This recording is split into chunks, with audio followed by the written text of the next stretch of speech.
What's up, guys? It's a Cage Fight Fanatic, and today I'm going to let you know what the best bet to place is for this UFC fight night on December 2nd.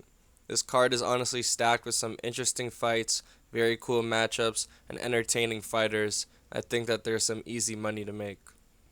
So my main pick for the card is on the Sean Brady versus Kelvin Gastelum fight.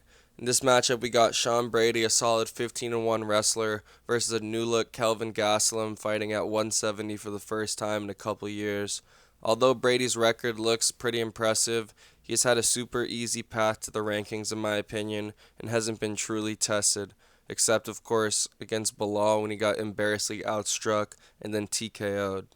And on the other hand, Kelvin has gotten tested plenty of times, and although he's had issues with cardio and discipline in training, he has a lot to work with to get the win over Sean Brady. So starting off with wrestling and grappling, Brady is a very solid grappler with a black belt in jiu-jitsu and many wins from takedown, ground control, and submissions.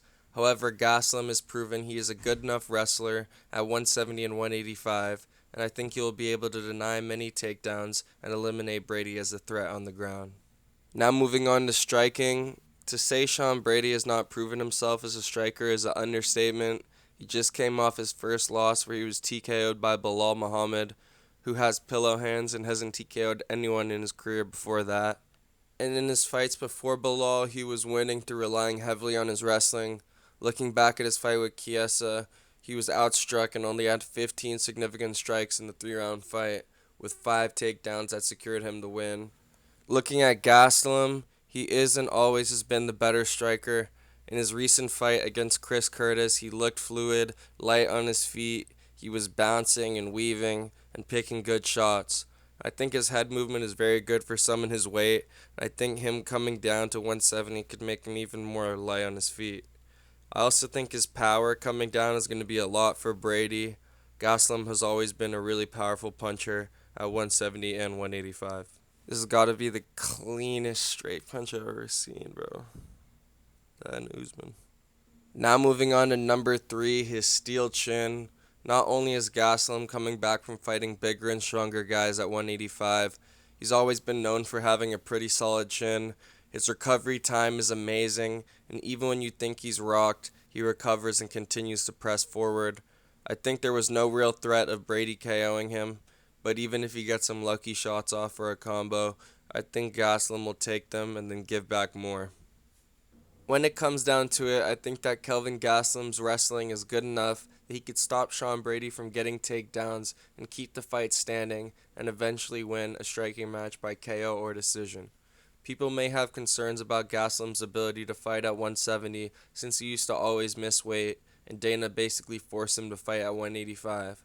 However, I think that Gastelum looks more motivated than ever, training with Cejudo, and looks sharper than ever in his fight against Chris Curtis, and I think that he will end up winning this fight. For betting picks, the line was just Gastelum plus 110, but it's moving as we speak. Now it's plus 100. I'm not going to specify what type of win I think it's going to be. I think it could go either way between a knockout or a decision. I'm just really confident in a Gastelum win. Even money, let's go, baby. It's hitting. Also, if you really like to gamble and are going to be watching the whole card, this is a 4-leg parlay, 50 for 1,000. I think it actually have a chance of hitting.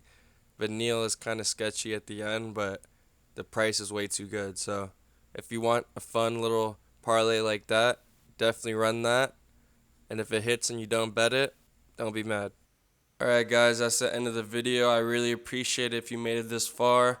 If you want more content like this, more predictions, more analysis, more picks, go follow Cage Fight Fanatic on Instagram, YouTube, and TikTok. Just started, but having a lot of fun doing this, so any support matters. Thank you.